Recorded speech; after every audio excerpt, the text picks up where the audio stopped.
Good morning. I hope everyone, at least in the states, has is enjoying their Memorial Day weekend. We are on a beautiful Sunday morning live. It is 9:37 in the morning, May 25th in the year 2025. And God, was it really 30? What is that? 38? Yeah, 38 years ago, a certain band and with a certain album uh, popped up, and it would be about almost a year before they blew up, if you will, right, with people in the know. And that's what we're going to talk about today. I was 14 years old when this album came out. I was 15 years old when I finally got the cassette and the album and things like that. But I have memories and how that thing changed the world and stuff. I often talk about comic books on this channel. And over the years, I've kind of had comic books and music go hand in hand. Okay. My memories of music, I don't remember not knowing music. Had a grandmother who introduced me to three-chord garage rock of the 60s. The radio as a kid that I listened to quite a bit and stuff was, probably at the dusk of that magic era with radio where you would get all sorts of genres and a DJ all mixed up in the same on the same station. I could get a little Blue Eyes Crying in the Rain, followed by a little Jim Croce where you don't mess around with bad Leroy Brown. Then turn around and get a little Bee Gees, and all of a sudden they would like throw in like this really odd like free song from 10 years before, maybe a little Beatles and stuff, right? It was quite a mix, a little Jackson 5. And then a magical time happened where I hit a yard sale and found a little cassette, a box of cassettes, and it had like some smooth R&B music and stuff, like the Manhattans and those guys. Manhattans was the big one. Percy Sledge, things like that. Meanwhile, in movies and stuff, we did not have MTV yet, and I did not get a Walkman until 1985 as a present, but I had an Atari 2600. But thanks to movies and soundtracks and things, I would hear like Go-Go's. I heard the Ramones for the first time in a movie, uh, in a movie, of course, and things like that. I had those records upstairs and everything, and a lot of that was like influential and stuff. And I get highly romanticized when it comes to music, guys. To me, I'm like, this is the soundtrack of our lives. You know what I mean? I can hear a song and it can place me there. And then like odd things will happen. I learned that some music can be timeless and some can be sort of stuck, man. It really blows my mind that I can listen to songs by the Rolling Stones, like Waiting for a Friend, and it feels like just the other day and not a big deal. But then I can hear Rick Springfield, Jesse's Girl, and see the video and stuff, and that feels like centuries ago. So there's a magic to it. And then there's the power of music where it keeps those memories and unlocks those memories. It takes you place. You have that feelings. It brings back memories. Or you do the thing where the song just sort of takes you away and you're just gone. You can actually melt into an album like The Wall by Pink Floyd. Um, and you're sort of gone. You're comfortably numb with it. Uh, and that gets me to what I'm doing here, right? Basically, what we're doing here is just something just for fun, guys. If you're into it, some of you guys may not be into it, but I feel like doing this morning, right? We're going to talk about an album that it came out at the time in my life where it was the right place, the right time, the right mindset. And I'm sort of a victim of the era, if that makes any sense, right? Who knows how this would have hit me if it came out 10 years before and 10 years after. Right. So let me just kind of put out there and realize, guys, this is just for fun. This is just kind of the memories and talking about the album and stuff. Right. And to kind of explain what's going on, I've actually talked about music solely before on this. I have a video where it's I kind of did like the secret connection of Neil Young and Devo and stuff, right? And that video is just for fun. And some of the comments that came in was like, "This was cool. This was fun. I can go check out this song. I didn't know they did that song together," and things like that. But then there's some people in there was like, you didn't say who you are or how you knew the stuff or anything, right? So what I'm coming across is that I am watch. There's a couple terms that comes up when you love music, right? I went ahead and just kind of looked this up real quick because I knew one or two terms, right?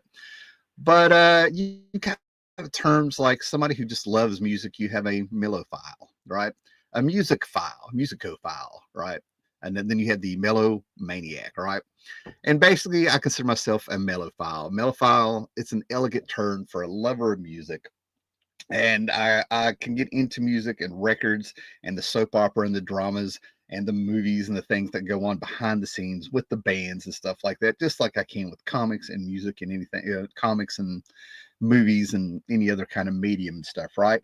But then you have the maniac guys, right? And these are the guys who are like they get dead serious about it, man. They get really pissed off if you make a mistake talking about musical history, or you think one album is better than the other. You know, by God, Pink Floyd Animals, that is better than The Wall to some people, and they really get angry and stuff, right? I've met those people. I've had those people face to face where they get really pissed off. They've been into the band longer. They were there. It's about the band. You're not really a fan of the band. You're ripping off the band, man.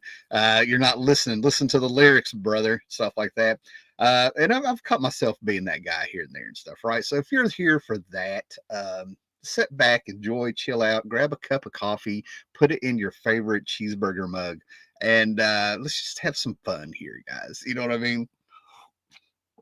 I actually think we as men get like that about things because of oral history. I think through the generations, before we had a really uh, before we had writing in organized language and stuff, we still sent down stories and tales and survival skills orally. You know what I mean? Like by mouth through the generations. And I think it was like life or death if you didn't get things right. So that's where I think some of that comes from. And it's a side product, right? And just to let everybody know, yes, I played in bands. I was a bass player, and that's going to come up when I talk about Guns N' Roses. And of course, I'm kind of shooting from the hip here. I have grabbed a few things to talk about, and I got a feeling that after this stream is over, I'm going to think of a million things I wished I could have said. Right. So let's say hello to everybody. We've got people showing up. Let's give them just a few more minutes. John, now that you're here, be like John. Make sure you have subscribed. Make sure you've hit that bell so you get an alert when I do stupid things like these. Okay. Stupid fun, not stupid dumb. You know what I'm saying? Where we can just have some fun and know you're here. And like I said, share the video, let people know we're here, and definitely leave comments and suggestions and stuff and of what you want me to talk about. I remember this took a whole year to chart. That's what I was getting ready to get to there, Afro. Yeah. Man, this brings back memories of high school for me. That's right. Right. So, okay.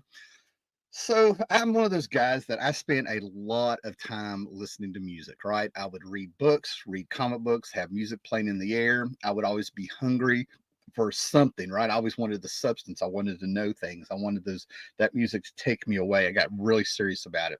And I just realized I left a stack of records upstairs to show you guys what was going on. But that's okay because I have the most important one, right? That kills me. I left those records upstairs because I'm going to show you the scene, right? Well, we have plenty of time. We'll talk about those other things as we get there. All right. So my home life, I was an angry young man, and I'm one of the few people who did have the teenage angst. I did have the adolescent stuff, but a lot of my frustration and a lot of my anger really came uh was really earned, let's put it that way, right, with what was going on in my home, and basically with the stepdad and a passive mom and things like that. And there's like a lot of unfairness, right? So that makes you have, and that testosterone hitting when you're like 12, 13, 14, and stuff like that, it's not a good mix, right? And thank God you can have things like an outlet to go outside and ride your bike and then listen to music. And then all of a sudden, you find something where there's talking to you, right? My musical journey, and I do consider it a journey, started out with the same person who was like very, that caused me a lot of problems, put it that way, right? A lot of my frustrations, right? It would be go to bed, bedtime in the late 70s. There'd be a room the place would be full of the stepdad's friends and stuff, and they would have like music cranked up on records and 8 tracks, right? And on an 8 track player and a lot of records. Unfortunately, the record player and music that was in the home were in milk crates, and the stepdad was so into Kiss, the band Kiss. I only really remember those records. But I remember as I was trying to go to sleep at night and enjoying the music, believe it or not, even though it was keeping me awake, it was a lot of Credence, right? A little Three Dog Night, Credence Clearwater Revival, a lot of Kiss. I seem to recall some Led Zeppelin in there, right? But this band was mine. This was the band that came out. This album came out in 1987, guys, right? And in 1987, this came out summer of '87. It didn't really make an impact, right? And I did notice it because in 1985 we had MTV enter the house. Our town got cable. We finally had MTV, and MTV was such a phenomenon that people wanted it and stuff that we had an actual VHS tape in town. And this is between the time that I was between like 9 and 12, for a few years. That the legend goes, and many people in town claimed that it was their friend that brought it. But legend goes, there's a VHS tape passed around, right, amongst kids if you can get a hold of it and stuff, right? And it was like 2 or 3 hours of MTV, right? And that tape came across my lap in my VCR about 3 times. And the legend goes is that some girl had a friend who came to visit her from New York. And when she would visit her in our small little Appalachia town of New York, she would bring her tapes of MTV. And the girl had disappeared and the VHS tape had just floated around. Who knows where the tape came from, right? So it was a lot of Cyndi Lauper, a lot of the Police, Van Halen 1984. 1985, we get MTV. And a lot of stuff I see on there is In Excess hitting, which I like In Excess. I like a lot of these bands. I'm glad I've gotten old enough to where I can go back and listen to the stuff that I couldn't handle because I couldn't handle a lot of keyboards. I loved Karma Chameleon when it came out, but I was sick of it real soon. A lot of and all of a sudden we get MTV and they have a top 10 at 6 o'clock at night. And Motley Crue, you would call in and you would vote, and from 6 to 7 you would see the top 10 videos that everybody would want to watch. And the same videos got played for so long, MTV ended up banning those from the top 10. And number one forever was Motley Crue, Home Sweet Home. Guys, I absolutely loathe Motley Crue. Okay, I really do. I loathe the fact that I can remember some of the songs because they were just played everywhere, right? And it was a little bit of blood of Bon Jovi and things like that. I've come to appreciate Bon Jovi and things, right? And then all of a sudden, I see this one video, right? I'm actually up watching MTV, and God, I couldn't sleep. I was sort of an ADD kid, right? I would be up 5, 6 o'clock in the morning. A lot of times would not be a big deal. And I saw the video for Welcome to the Jungle, and so help me, it felt real. It felt ethereal. And I was like, whoa, I was blown away. Okay. I was 14. There's no doubt in my mind. I was 14 and pissed off. It was wrestling, walking around town, riding my bikes around town, getting comics, playing with a few friends in the apartment complex at the time. And I never saw the video again. I would try to explain it to people. And then I would we'd make it to the Claypool Hill Mall, not the Richlands Mall, and they had the record store, right? The branch of the franchise. You would walk in, it was tons of records, cassettes. At 12 years old, I had a Walkman, and I don't know how many times I listened to Kiss Solemn at night, right? Solemn by Kiss, Tears Are Falling. That was my jam at 12 years old. Okay. And then all of a sudden I looked over there and I saw Appetite. I noticed Appetite for Destruction, but I did not know it was Guns N' Roses. I did not know it was the band I saw because it was a different cover than this by a guy named Robert Williams. I was going to show you that, right? And basically there's a fence in this oil / acrylic painting or something, right? Felt like something out of the magazine Heavy Metals because of course I'm going to notice it. And it's behind the counter. Right, it's behind the counter. They can't put it out with the other records, right? And it's like this gigantic round robot with teeth, and it has all these arms and stuff. And there's a lady who looks like she had the shit beat out of her, leaning against this wood fence. down on her butt, knees up in the air, panties around her ankles, blood everywhere, or something, the way I remember it, and all these little robots walking around her, toy robot, wind up toy robots and stuff, right? And I believe the artist was Robert Williams, right? So that was the original album cover. It apparently got pulled in band because we are in the era of the PMRC. And and I didn't realize there was a satanic panic going on at the time and stuff, nor did I care because I was indeed listening to Iron Maiden and things. I was going to show you those albums and stuff, right? But in Kiss, of course, and the Knights in Satan's Service, that's what people were trying to say Kiss stood for. And we both know Kiss stands for Kiss is Stanley and Simmons. They hijacked the band. But anyway, so anyway, that's my memory of that, right? So one of my friends finally got the album after I had told them about this video, and it's a few months later because I saw MTV before it did this special called Guns N' Roses Live at the Ritz, and it is on MTV. And my memory of this is where it blew up in my area. This is where I'm trying to let you know. This is where, if you're a Miliomaniac here with this stuff, with this music, this is going to drive you nuts, right? But how things went with you over here in this state, if you drive 3 or 4 hours, there's a different experience. If you go up the coast into New York, they may have already known about Guns N' Roses. If you go out to LA, they may have already known about Guns N' Roses. But when you get to these small towns and stuff, this stuff was organic and ethereal and stuff. And that's where these memories come from, right? So I remember being up late, right? Because I was so hungry for like the music and things like that, that it used to be you could come home and get off the bus, and you had a half hour of hip hop, MTV Raps or something. And there was a version of Headbangers Ball before there was Headbangers Ball at midnight on Saturday nights. That came on around 3:30 or 4:30. You got a half hour of metal, and at 12 years old, my eyes were open, my mouth, my jaw dropped and hit the floor because I saw Peace Sells, but who's buying by Megadeth, and I'm like, they're saying something. This means something. And there's a little bit of little. There's some other videos on there and stuff, right? So by the time we got to Guns N' Roses, this is the album that spoke to me because I saw them on a special. It had to be around midnight, and it was called Live at the Ritz. Turns out the Ritz was this big stage up in club kind of stage up in New York that I didn't know was a big deal at the time, but I thought it was like LA because I knew they were an LA band. Thanks to all the hair metal and stuff, you knew that LA in the strip, you know about all these things you never visited or knew, right?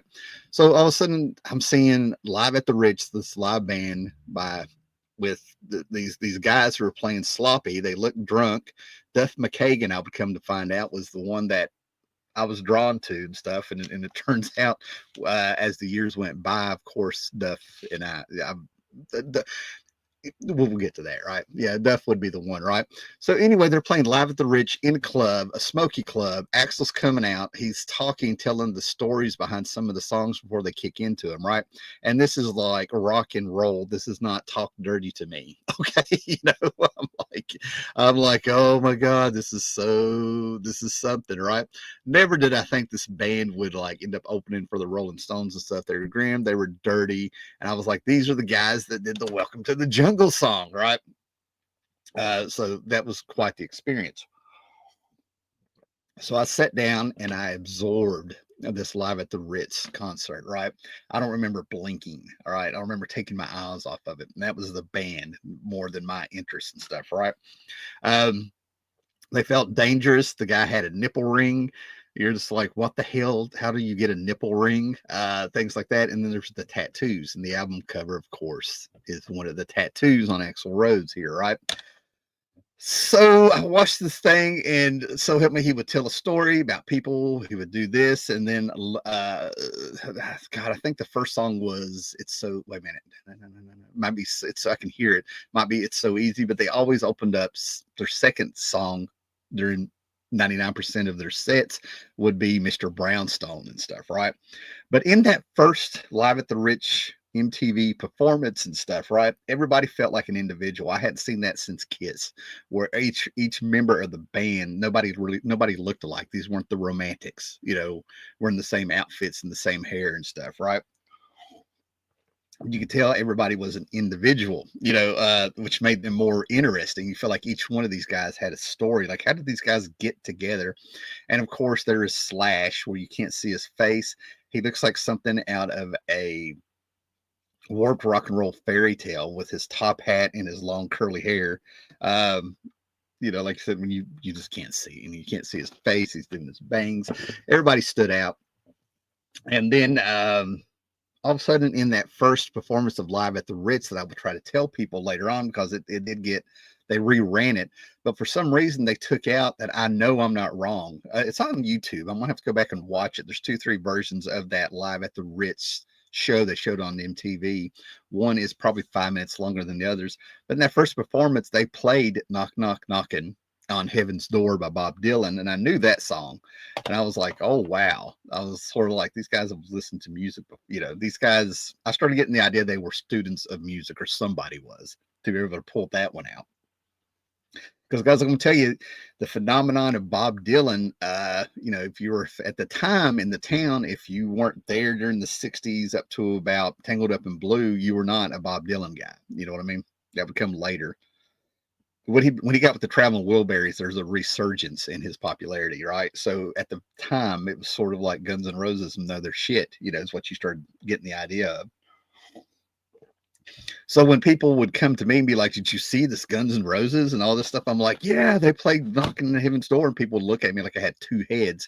I would catch the rerun, and they took it out. And I know I saw it. How else would I know I saw it? Because I remember telling people about it, right? That would come out later.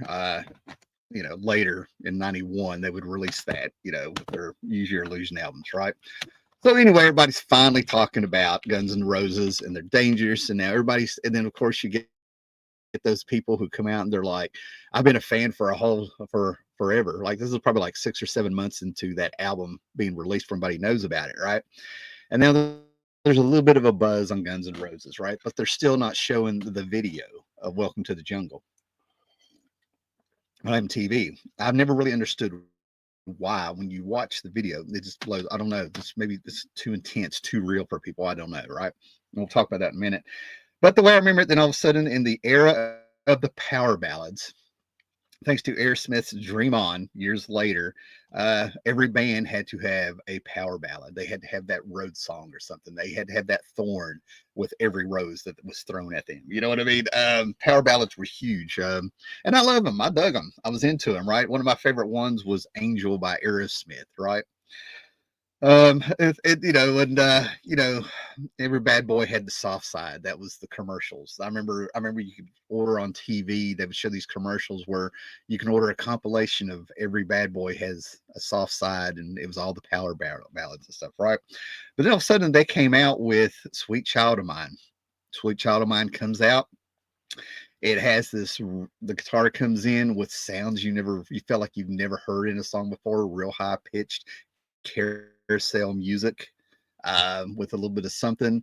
And then all of a sudden you have this big bad boy, Axl Rose, coming out with like this poetry, a poetry that's actually poetry, not wham bam, I want to slam you bam. You know what I mean? I'm like, come over here, meet me behind the pool shed, wang dang, sweet poontang. It's none of that. He's sitting there singing, "She's got eyes of the bluest skies, that if they thought of rain, I'd hide away with them and stuff," right? And then towards the end of it, all of a sudden, there's like this breakdown in the song after like this rocking guitar solo, and the band just sort of breaks everything down, yelling, "Where do we go now?" And you get to kind of fill in with it and stuff, right? And of course, now Guns N' Roses charts. They're showing "Welcome to the Jungle." Everybody's a fan, and you can't get away from the song. And I'm going to go ahead and tell you guys, this is why I'm doing the memories. There were two versions of Sweet Child of Mine with the edits. There's a lot of color, and this video, I don't know if it was the very first one. It felt like it was, but it was like a rehearsal studio with the girls standing around, and then they would have black and white grainy portions of the band. And those black and white grainy versions, there was several of them, right?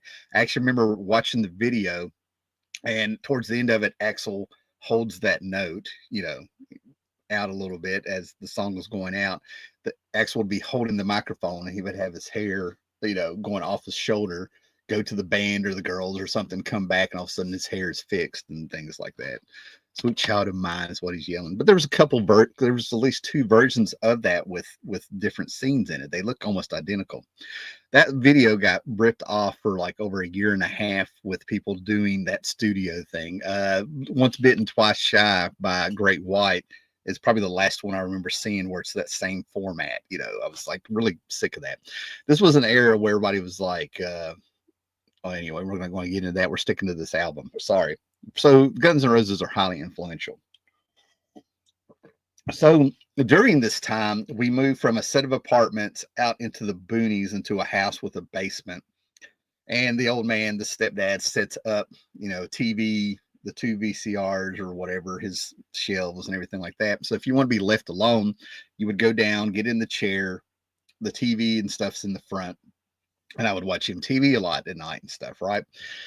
And I would see Live at the Ritz again. It came on, and I'd be waiting for the knock, knock, knocking on heaven's door, and it wasn't on there. And then the old man came down, twisting his goatee because he couldn't grow sideburns. One of the other reasons he had a problem with me, because at 12 I could.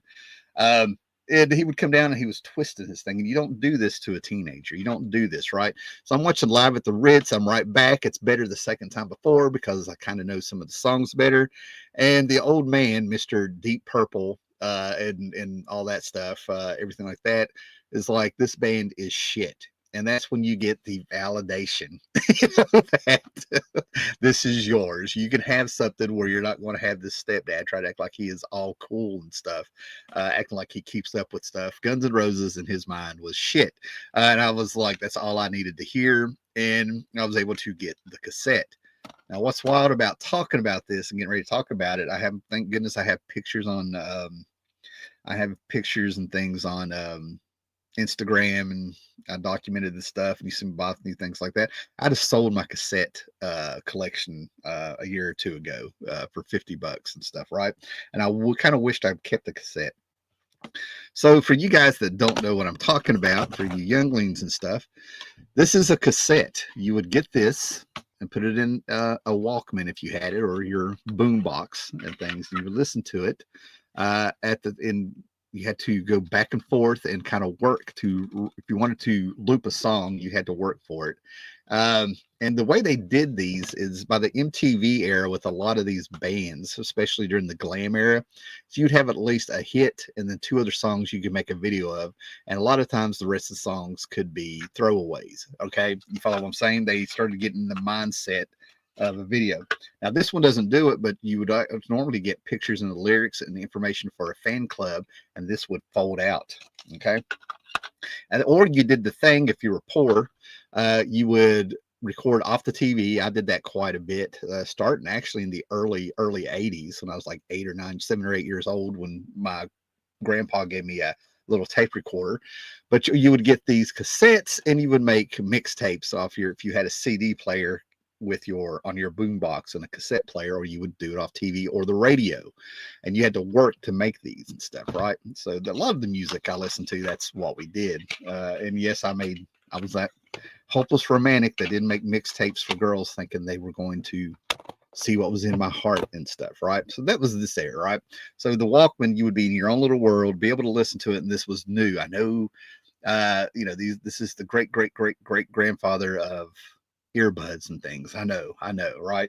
But to be in the back of the car, listen to this stuff, with the little that came. And what's wild is it would be a set of earphones that could be real thin, and they would have like this super thin sponge that would go over it that was supposed to make it comfortable for you. No, it cut into you, right? And where you would mess up is that you could actually get into a song, because these things were still in moderation. They weren't like right there on your phone immediately any song you wanted, okay, on YouTube or whatever. But you still had the moderation. You still kind of had to work on it, and you had to think about what you wanted to listen to because it was an investment, right? But where you would mess up is that you would get into a song so bad that you would sing it, and that's when people in the house would hear you and know you weren't in bed, and they would bust in and yell at you, threaten to go to bed. And I'm sitting here singing All Night by Kiss. It was the first time I got busted. 12 years old. If you know the song, you know the song. Asylum was a big record, right? Okay. I remember most metal at the time was lacking a real blues sounds that had been missing. Sweet Child of Mine had a blues drenched solo that was rare at home. Now we're getting into the meat. This is what I'm talking about, right? Because that's what I'm leading up to. What you're listening to me is the investment that you would end up doing in the music. One trip to the flea market and you've got all the sets back for about $3. I hear you, brother. Thanks, Dennis. You're right, man. Um, because listening to music, when an album grabs you, it grabs you. You will spend 3 months will go by and you will find that this is all you listen to, listening to it, right? Song by song, this thing is a freaking masterpiece, right? Okay. It had blues and stuff. You would start hearing things about Guns N' Roses uh, through the ether, right? All of a sudden, MTV would have segments. That was your number one news, right? Then you had people who would go out and they would be able to buy the magazines and things, right? Here's one from 1999 with little interviews, people wanting to know things, right? Um, Basically, it was still Teen Beat, but for heavy metal guys. You know what I'm saying? What do you see in a girl, and what's all the story? And they would tell their hellacious stories and things like that. You could tell they had like PR people and stuff because a lot of the stuff wasn't really super controversial and stuff, right? But people were wanting to know the characters of the band along with the music. It was the complete set. These guys felt real. You were curious about this dude's tattoos, his stories. He would do interviews with a basically a cop hat, and he sort of said he had anger issues and he got arrested like in somewhere in Minnesota while they were touring, and he beat up a cop, but two or three other cops got him. They kicked him in the face, but he got the hat. You didn't know to believe him or not. And they would sort of get on all these stories. They always looked messed up on the edge. And the things that sort of got me about Axl Rose was that I read an interview somewhere where it was revealed that he actually would read books on how dictators would control crowds and peoples. And that's how he would come out and sort of control or play the audience and stuff. They did a lot of notorious stuff. I, being a comic book collector, grabbed this the first, when I made it to Mountain Empire Comics. These were rock and roll comics by a company called Revolutionary Comics, and these are unauthorized biographies. And this, like I said, that's what made it even cooler when you're a kid. And I would eat it up, and I'm like, oh, I'll get to know the history of the band, right? And you never knew if these things were real or not, if they knew anything. This is number one, guys. I don't think it's a first print for you comic book aficionados. It's actually, I think it is. Nope, no, not a first print. So anyway, you sort of get the idea that since it was unauthorized, you didn't really question how they knew things, but you could tell that a lot of this stuff was, you know, they put their own comic book in the comic. About how when they got famous and stuff and where they were. Now my little little experience around this time was I remember being a sophomore in high school. I had gotten the cassette. And that was a journey to get the cassette. I had been listening to it, and two things happened, right? Two things happened. I really don't know where I got the bass guitar. I ended up scoring about a year or two before that. I scored this. My parents, we were living in a little shack before we moved into another house. But we were living in a little shack of a ancient trailer that was half the size of a trailer you see, and it actually had the wood doors that slid. And when you put a mattress in a room, it took up the whole room. You know what I'm saying?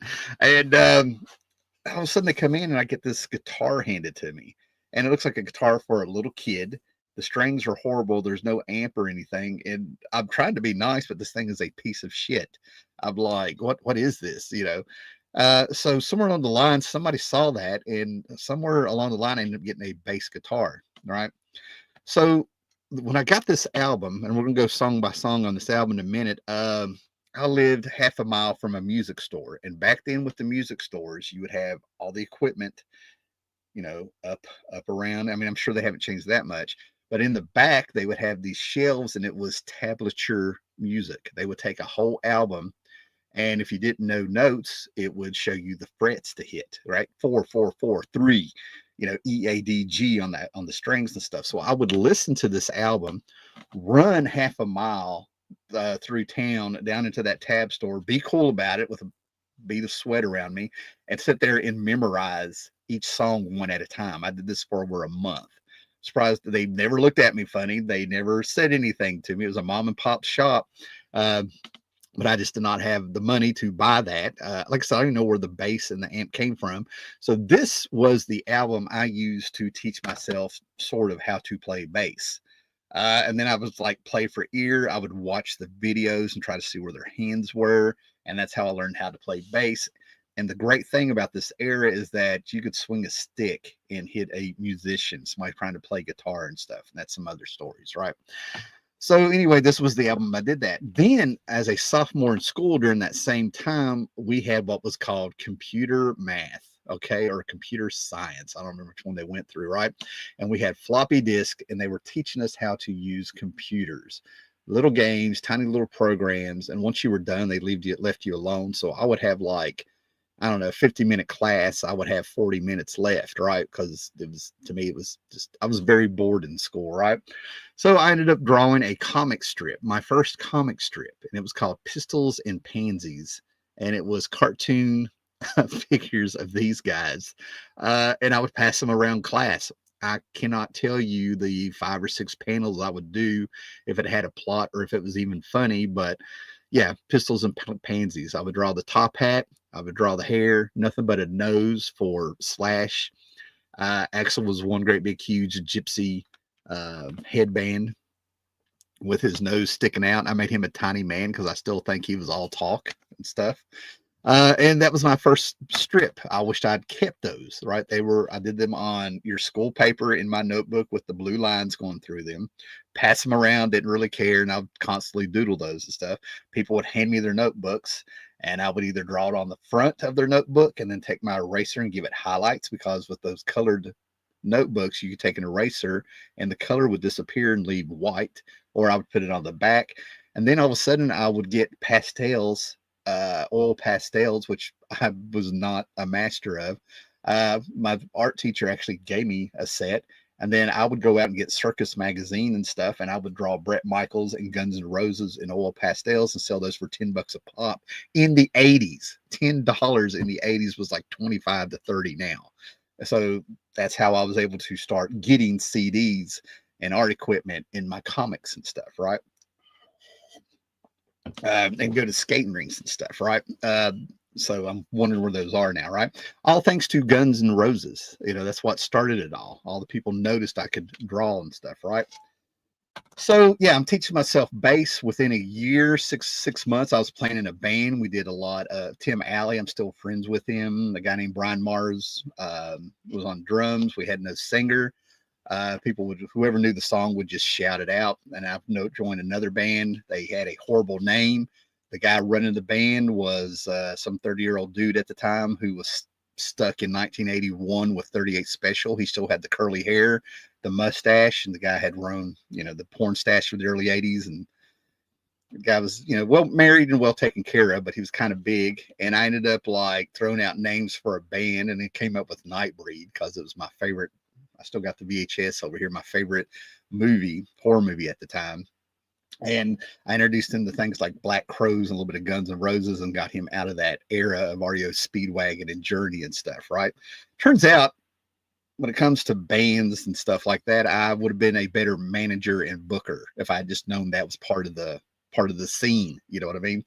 But anyway, it was all thanks to this. This was the album that kind of pulled me out, helped start it. It redeemed me from being into hair metal because of the girls. It gave me something real. It spoke to me. The feelings that were involved in this, the blues style that you're talking about, and everything like that. And the band, like I said, they were just all characters. Like I said, I could sit there and just draw them. All right. So yeah, we get a list of their songs here. Now we're going to break it down. And look at this. I forgot all about this, right? So this just brought it back. Like I said, one of my friends ended up having the vinyl, maybe more than one of my friends, or maybe I was just floating around, ended up somebody's house, but somebody had the vinyl. And I remember this. I know I cannot be wrong. This was the original album cover that was pulled. So when they came out with this album cover on vinyl, I didn't have the records, you know. When you pulled it out, this was the sleeve. This was the sleeve of the record. So this is the infamous Guns N' Roses, Knives for Teeth. All right. I absolutely love this. I mean, I grew up reading Heavy Metal magazine, and this felt like normal to me. What would be heavy metal? All right. Appetite for Destruction was by Robert Williams. Appetite for Destruction was the name.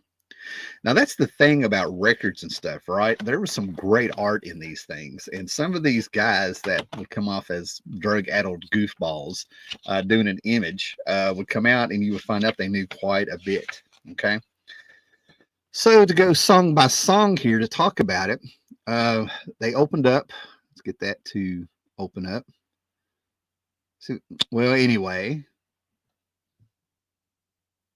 I'll just have to read it to you, won't I? Right. So anyway, you can look this up. It's on YouTube. They got the full album on YouTube if you have not done this. But this album is still highly acclaimed. This is considered one of the, if not the, most successful commercially and critically debut albums ever. It always makes like the top, I don't know, top 10 and 20 debut albums, the greatest rock and roll album of all time, and things like that. The Guns N' Roses saga and story with members coming and going and getting fired and what's going on and saying odd things on stage, like you're opening for the Rolling Stones and Axl walks out in front of the crowd and he's like, if people don't stop dancing with Mr. Brownstone, they're going to be out of here. And you're like, who are they talking about? And things like that. So the soap opera and the saga was all there also on top of the music. Now, I heard that when they were going for a guitar player, they put in somebody has to know about punk and blues and all this other eclectic music and stuff. Slash, of all people, had actually tried out for Poison. They went with CC DeVille. I found out later. See, I met Axl and Slash. I'll tell that story in a minute. Okay, in '93. But there were little things popping up there where you were starting to hear all these stories that everybody talk about things. And you had bands coming out of the LA scene like LA Guns, and they would, of course, have to address why did they have guns in their name after Guns N' Roses. Turns out Tracy Guns of LA Guns was a guitar player, and he was a writing partner with Axl Rose in a band called Hollywood Rose before this. And I actually remember seeing some bootleg albums of Hollywood Rose as an EP and stuff, right? And he left the band. And in my mind, I'm like, is that where the name of the band came from? The writing team of Guns and Axl Rose, W. Axl Rose. The W at the time, WAR made his initials War and stuff, you know. So anyway, we go through the songs here one by one. If you guys can hear this in here, but you had Welcome to the Jungle that comes out. And what I loved about the music, and I always in my mind thought that Izzy Stradlin was the guy who probably help give these songs structure, but each song ends up with an intro, sometimes an outro before they get to the song. So we have the Art of Noise where we get it sounds like a lot of reverb on just a guitar chord. Or I'm Shooting Pool with Chevy Chase in that golf movie. Why is that escaping me? Caddyshack. No. And all of a sudden, I felt like it's very cinematic in my head. This stuff painted a picture in my head when I heard it, right? And then, of course, with the video and the song and stuff, it's supposedly about the streets of Hollywood and stuff and all the things and the decadence you can get there. And in the video, if you go back and watch Welcome to the Jungle, don't just watch it as a video in the song and do it. It's supposedly sort of like a true story. A runaway Axl Rose comes off the bus into the streets of LA and he's all corn fed and he's still got wheat in his mouth and he's got his trucker hat turned around with his flannel shirt and stuff. And, he's just like this naive kid who's run away at home to be famous in LA, much as if you watch Poison's video, Fallen Angel, that's a whole other story.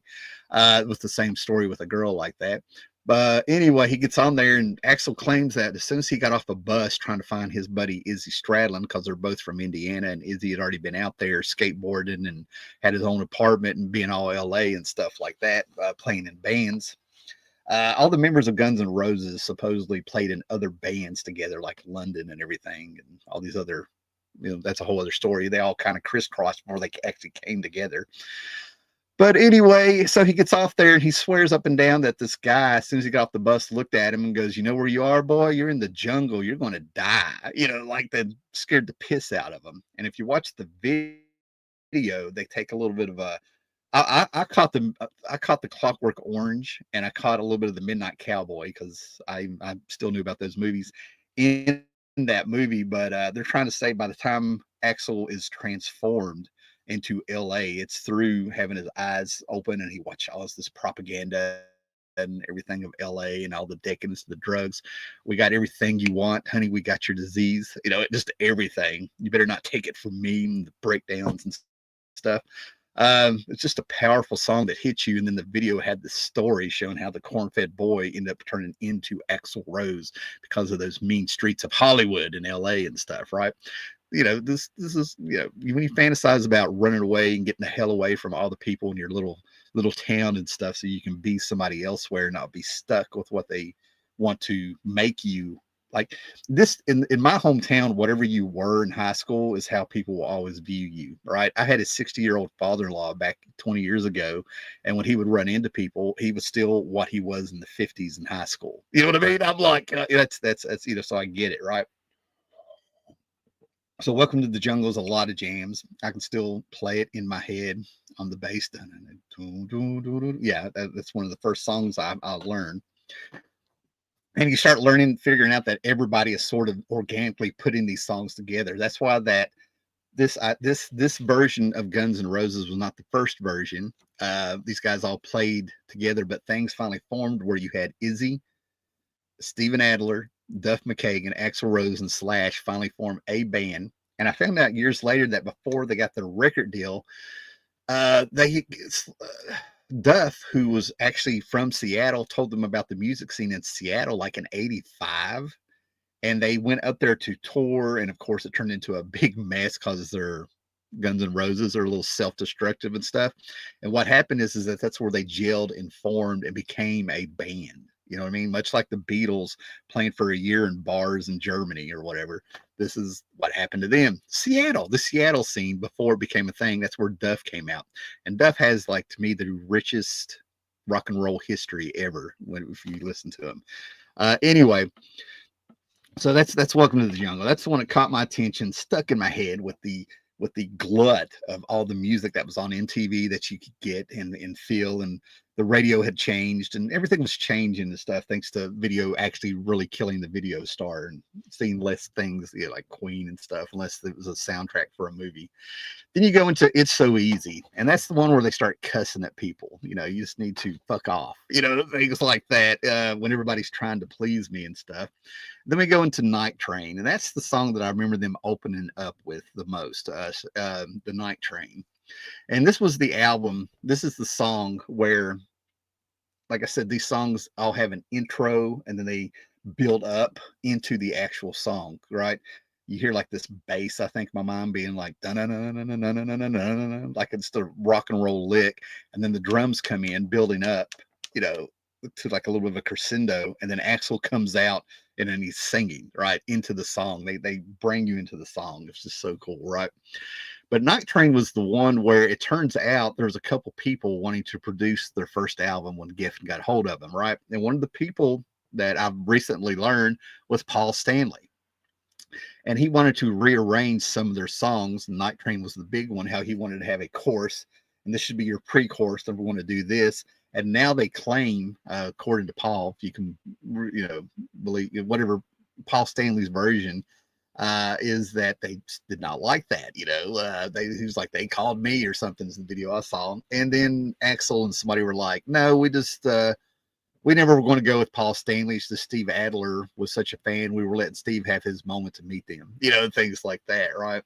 Out to Get Me, the Paranoia, being out on the streets. And then Mr. Brownstone is their dark song about the heroin and the drugs and stuff that you see out there. Let me see here. Get some comments here. Yeah, keep them coming, guys. We're having fun here.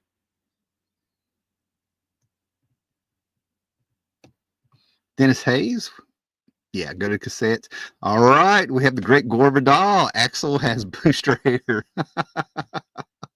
Oh no, that's bringing in Booster Gold. Oh, that's, I could just, can you, anyway, I'm not going to do it. I'm not going to do it. You got me, sir. Here we go. I remember reading the thanks list and seeing names that are part of the scene, like Tracy Guns and Willie Bass. Yeah, yeah. I'm trying to think. There were some characters on there that co-wrote a song or two with Axel, and hopefully the names will come back to me and stuff, right?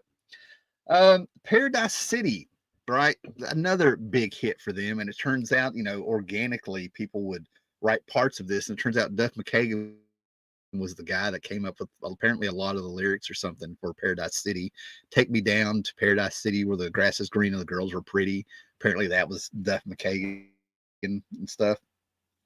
My Michelle, your daddy works in porno now that your daddy's not around. Your mommy's not around. She used to love her heroin and now she's underground. Blunt, dark stories about real people. And it comes to and it turns out that the lady that they sang about in this, the Michelle girl, instead of being like offended that her I think this happened with Jane from Jane Says by Jane's Addiction. But anyway, she was like all excited, running around town, being like, they wrote a song about me and it's on there and stuff. Talk about putting your stuff out there. Think About You. I think that was written before Axel came on. Somebody else did the lyrics to that. Now I could go through this and be accurate here, right? Sweet Child of Mine. Who does not know that song? That was probably my favorite song from 1988, probably up until about 2009 or 10, right? Like I held on. That was the song. The little snake dance that came with it, the breakdown, the beat, one of the greatest guitar solos I think I've ever heard to this day. And we'll talk about that in a minute because apparently that might have been ripped off, that whole song. You're Crazy. You're Crazy is the one where like that's the one I wanted to between It's So Easy and You're Crazy. I can't think of another song except for Kiss Off by the Violent Femmes that I just kind of like to dedicate that to a lot of people back at the time, right? Because you know, I'm Gen X, man. We had the people that would like just show up to beat your ass because they were bullies. You know what I mean? Oh man, and then Anything Goes Tonight, Tied Up, Tied Down. So that's the song where they just decide they're going to talk about sex and everything that they're going to do. And then we get to Rocket Queen, right? Now, I rushed through some of the songs, but Rocket Queen was the one out of all the songs on this, as excited as I was, as great as some of these songs really got my mentality at the time and was cathartic. Rocket Queen was the one where it was a journey. This to me was the things that were going to come in the future, right? This is their Tomorrow Never Knows by the Beatles of things that were about to come. Okay, if you know about this stuff, right? So we come up with this long intro, this bass solo, boom, boom, boom, boom, boom, boom, boom, boom. All right, and I learned to play that, right? And then we have the guitar just sort of making noise, right? They're grabbing you through noise. It's going in and out. I can hear them, hitting the volume, coming in, and then the sinister little rhythm guitar comes in, or maybe it's the lead and stuff, right? And all of a sudden you're hearing this story, where Axel's singing to a woman, he's telling her things. You automatically know this is something's gone really horribly bad here and stuff, right? I got a tongue like a razor, sweet switchblade knife. If you can turn me on to anything, you better turn me on tonight. He's warning her. It's very sexual, but he's warning her.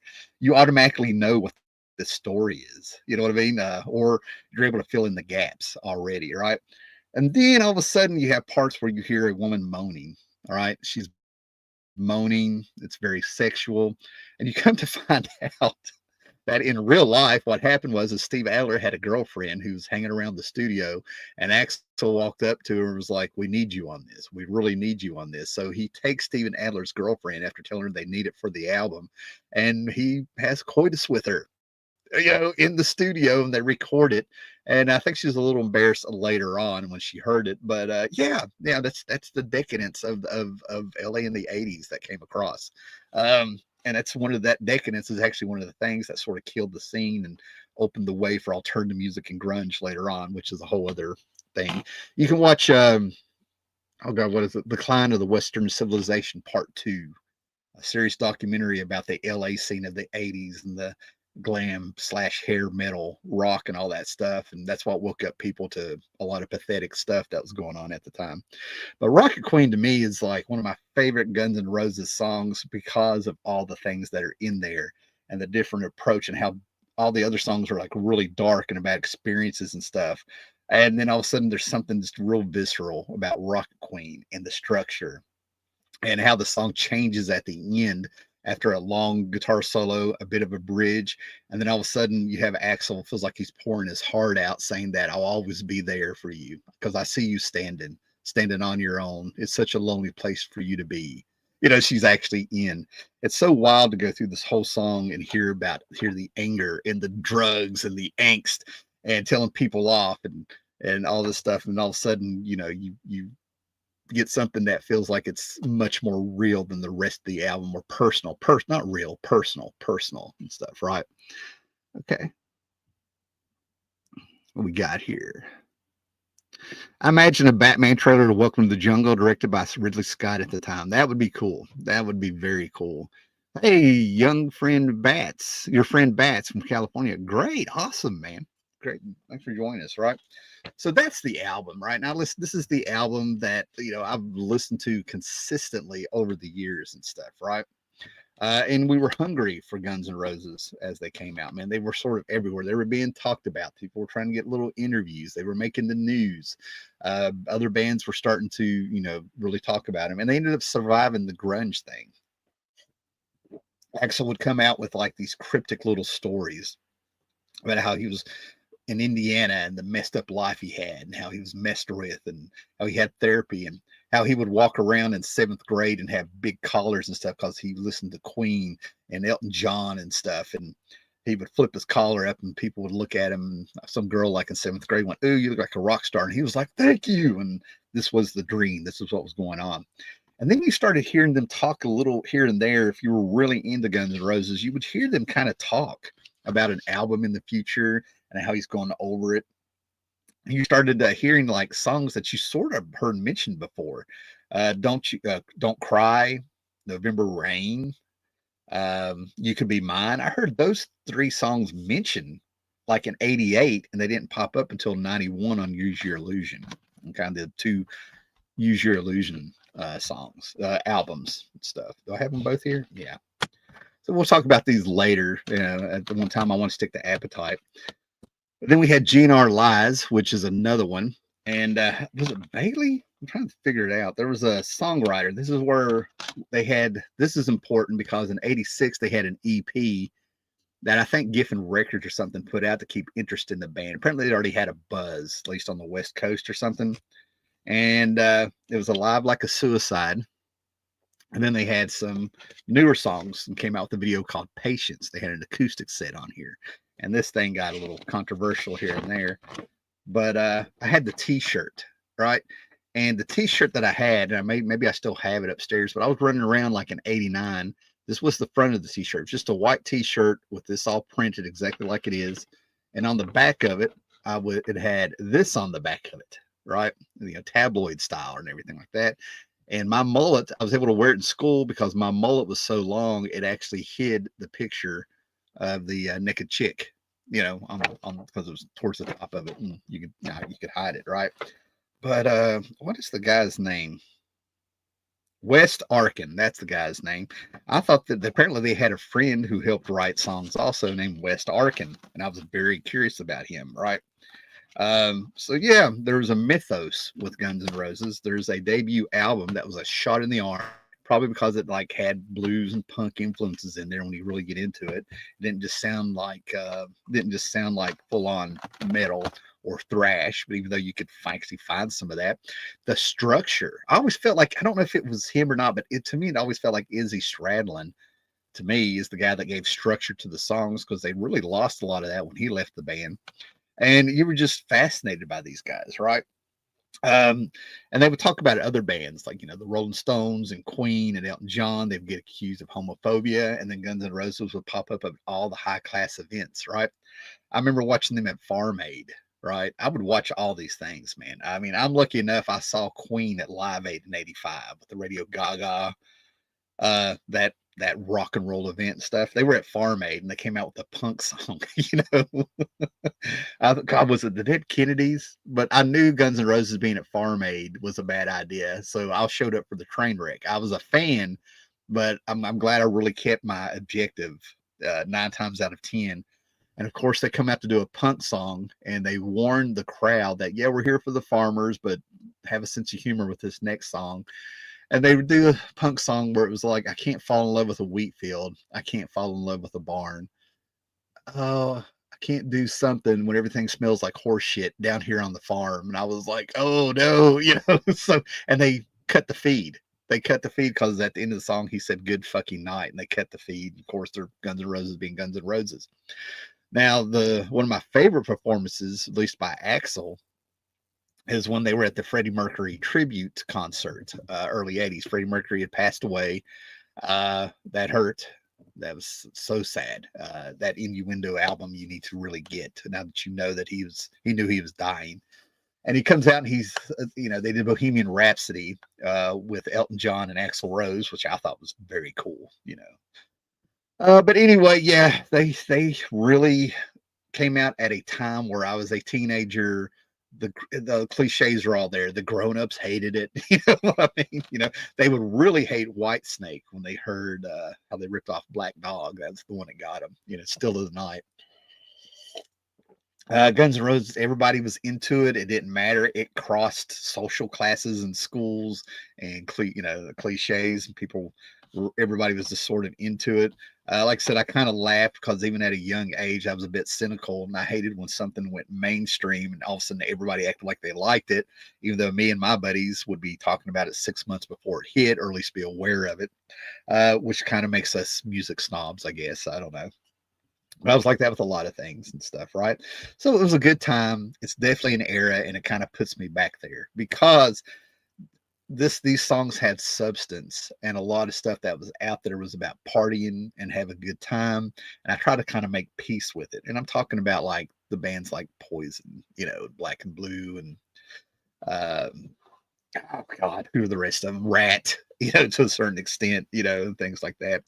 The decadence that was celebrated by like Motley Crue and stuff and everything like that. There was a lot of downfalls, but the reason these things really stuck around, a lot of people got into them, is because the girls were there and they had a lot of great musicians. A combination of those two. This stuff made people pick up guitars, and everybody tried to be in a band and at least get creative, and it made a whole scene.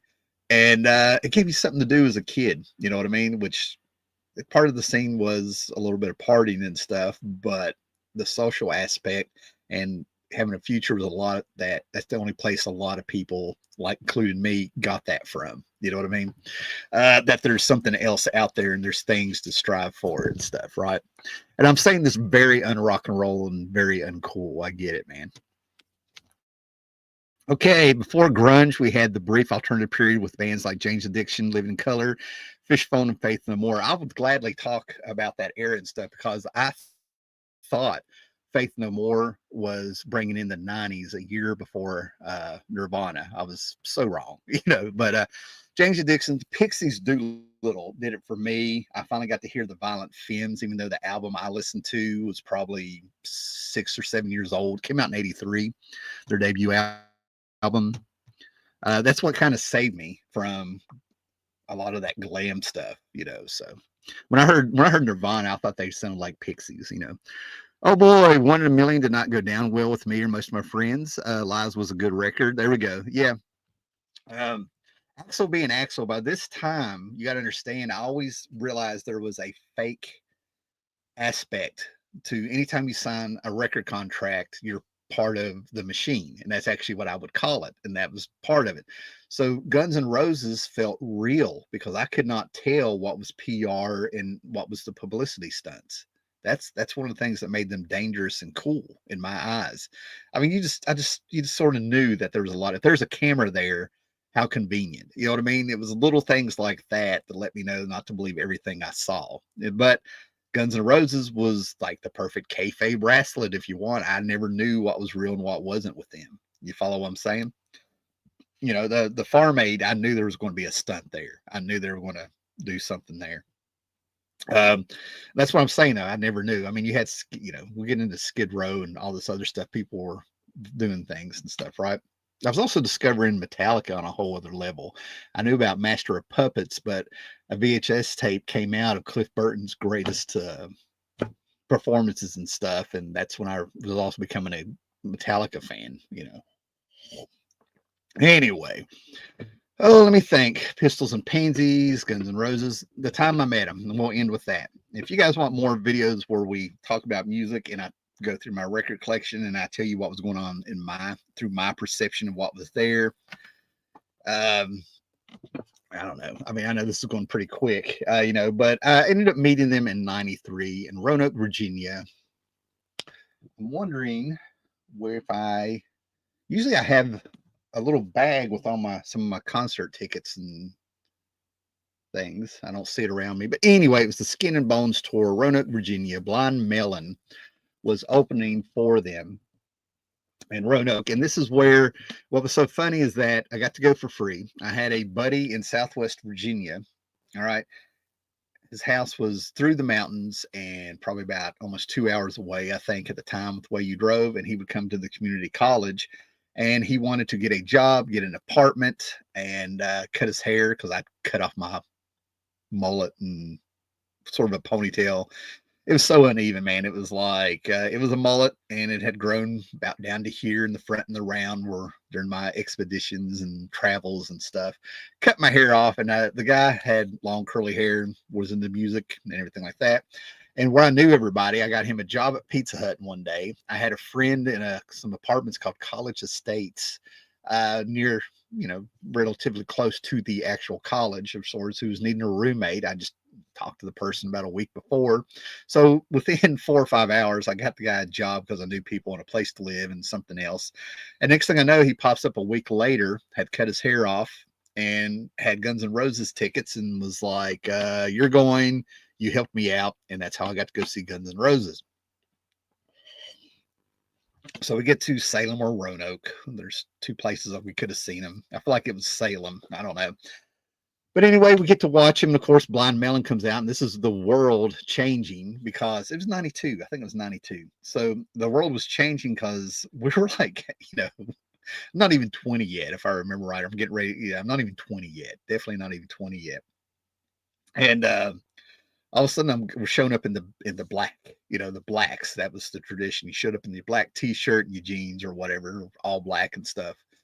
And all the kids out there are sitting there. They have Pearl Jam's Black playing, and all these kids are around in their flannel and Chuck Taylors and stuff, which I couldn't believe that.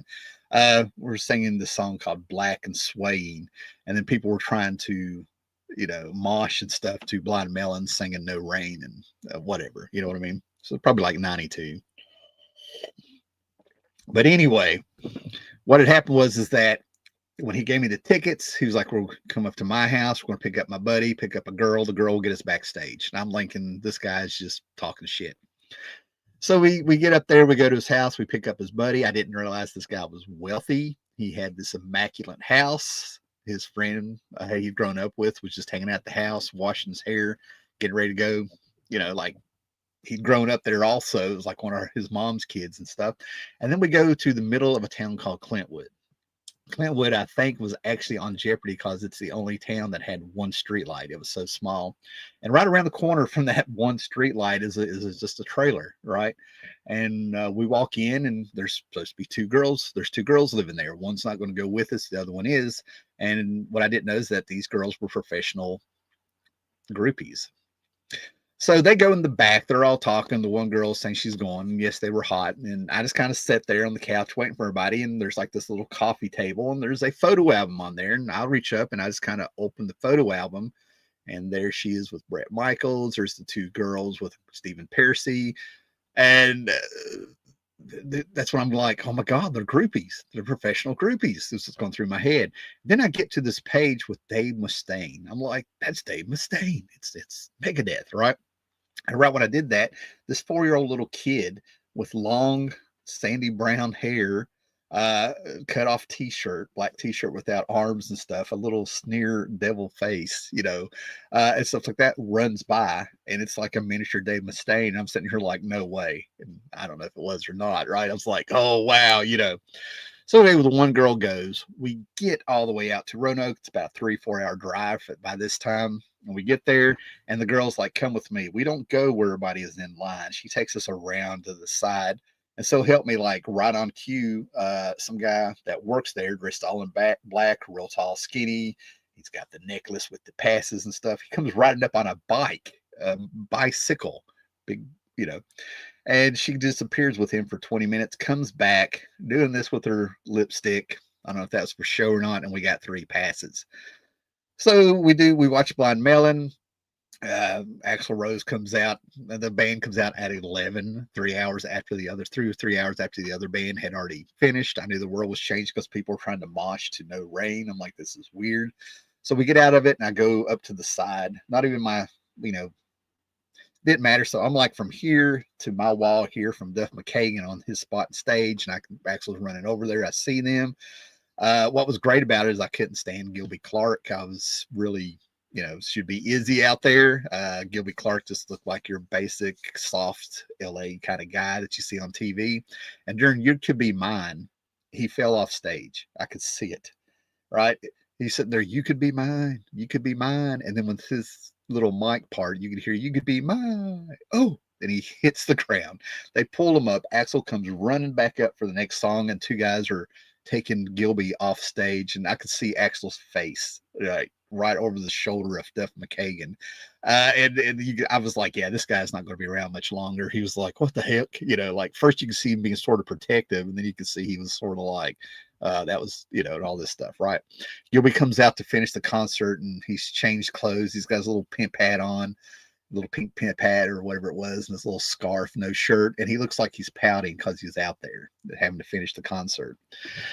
So we get backstage, and it was so funny because Justin and I are probably like about 5'9", and we are surrounded by girls in heels, beautiful girls in heels, decked out, and their bustiers and corsets and rock and roll hair still at the time and everything like that. And you got me and Justin, 2 little goofy guys, a foot shorter than all the girls out there at front, like, we're going to meet the band. We already knew this, we were probably going to get kicked out and stuff, right? So from me to this wall over here, all of a sudden out comes Axl, right? And he looks over there, and I'm like, he's my size, just in shape with muscles. He had a physical trainer that would go out with him on tour so he could keep in shape. And he had like this big booming voice. I'd seen it on TV. I'd heard everybody talk on television. It was different seeing it. And he was like, only chicks, man. He said chicks. He said, yeah, only chicks, man. Get those pricks out of here. Only chicks or something like that. So we knew this was going on. We're like, oh, we saw Axl. Axl called me a prick. And Justin looks at me. No, he called me a prick. No, he called me a prick. We're about to get into a fight over at 2 a.m. over who Axl called a prick. So as we're doing this and we're getting escorted out and stuff like that, I don't even know what the guys behind us are thinking of us and stuff. Around this corner comes Slash, who has got a towel wrapped around 3 times out back, and I see his face, and so help me, I'm like, this is the ugliest man I've ever seen. And I thought he had a very effeminate voice, but I could hear a little bit of a English accent in there. Oh, sorry about Axl, guys. Hope you enjoyed the show. Axl's just being a prick. Sorry, guys. All this stuff. It's like, how does he, what's going on? That's the part that messed me up. How did he know what was going on? Why has he got to, he's in a towel. He took a shower. He's just walking around. What is going on? You know what I mean? I was like, he sounds, like that blew my mind. So we're out there. The girl that got us backstage is still in there. We get out to the car. We hang out. And I don't know what happened or if the girl was just kind of cool, but she came out. She said that kind of pissed her off. When she found out that we had to leave, and she ditched the whatever party they were going to have and came out with us, and we headed back. So yeah, that was me meeting Axl and Slash, and the word prick was used quite a bit. Yeah, that was kind of cool. So yeah, it really came full circle there for me, I guess, in a way, man. I like how people, like, I met Jose Garcia Lopez. you go to these comic book conventions and they have so many artists that if you really plan and are patient, chances of you meeting somebody at like a comic book convention are really good if you're just patient and pay attention, right? Still doesn't take away the magic of actually meeting somebody that was very personally has spoken to you, felt like, or you connected through the music and stuff, right? Something ethereal. And we're not talking about stalkery or thinking we're all going to be buddies. No, it's the thing where, you know, it's like life can be a huge sheet of music and stuff, and you guys are. This is the part that speaks to me, the rhythm there and stuff like that, right? Doesn't mean you're going to be friends or kindred spirits or anything like that, right? So anyway, guys, that's me and talking about Appetite for Destruction for Guns N' Roses. Like I said, would this album have been as important to me, or was I, if it came out 10 years before, 10 years later, or is it because it came out right when I was that age at that time in my generation? You know what I mean? That's what I'm trying to get at, man. Doesn't matter. I still listen to it every now and then. There's times I've listened to it and it sounded played out. There's times I've listened to it and it sounded dated. Then there's times I've listened to it and 90% of the time it's exactly what I needed to hear at the time. So good stuff. Good stuff. Hey, Afro, me and my friend met two hot girls at Guns N' Roses Wembley 1991 concert. Wembley. I'm so jealous. Yes. We were overjoyed. It was hot and both girls passed out in our arms and had to be carried off by the medical team. The rock and roll scene, the reason that a lot of the music was fun is that, yes, you can be about the music, the musicianship, and everything like that. But at the end of the day, you just got to admit it, man. You go where the girls are, man. Back then, the girls were those girls that listened to this stuff like that, man. They were fun. You know what I mean? It was light. Everybody was sort of a party. It was a good time, and and when I mean, I got sucked down the glam. I totally own it. The glam hair metal era. You had the love songs at the skating rink. I can't forget you, baby. You know what I mean? I can go on and on. I hate that I can remember the words to these songs better than some song I heard 10 years ago. You know what I mean? But it was the girls who got into it. The first time that a girl said, "Come here," and she put me between her legs, me leaning back, and she's playing with my mullet and my hair and talking and stuff like that, I was gone. You know, 14 years old, maybe. I don't know. You know what I mean? That was 12. Actually, I think I was 12. 12. I got my first hickey when I was 12, just because I was sitting there and didn't know what was going on. I just showed up. But yeah, the music scene was its own little culture, man. And it came with, there's room for everybody, man. And a lot of things went down with it. Good stuff. Wonderful story. Well, thank you. Thank you. Okay, guys. So I hope you enjoyed this. I'm going to be doing this every now and then. Um, yeah, if you got some records you want remembered, if you end up shooting a video talking about this stuff, definitely get on Instagram, Howler Mouse. Probably a link will show up on the rerun down there. But I'm Howler Mouse on Instagram. Man, message me. Let me know that you're doing it. If you actually have some kind of other album or something you want to talk about, if I got something to say, I'll do it. I've got tons of stories with, these music is the soundtrack of our lives, man. I mean, I'm doing this now. I could talk about the glam years, the hair metal years. I can talk about Metallica. I could switch it up and talk about John Croce. I've talked enough, guys. I need more coffee, man. But I could turn around and end up talking about some acoustic stuff, maybe a little Johnny Cash. Who knows? There's no telling where it can go. A lot of Blondie, CBGB. And guys, I'm telling you, man, I'm being real careful because if I start talking about the Ramones, I've met Tommy Ramone. I don't know how that's going to go. The Ramones are one of those bands that actually got me through a divorce. And a lot of things. You know what I mean? Like, they're very personal. And when I met Tommy Ramone, the reason I'm saying that is, like, when I talk about the Ramones, I have caught myself having to not overshare, if that makes any sense. So anyway, Guys, enjoy your weekend. Get out there, enjoy yourself. Hope you in the States. I hope you enjoy your Memorial Day weekend. Hopefully, you have tomorrow off.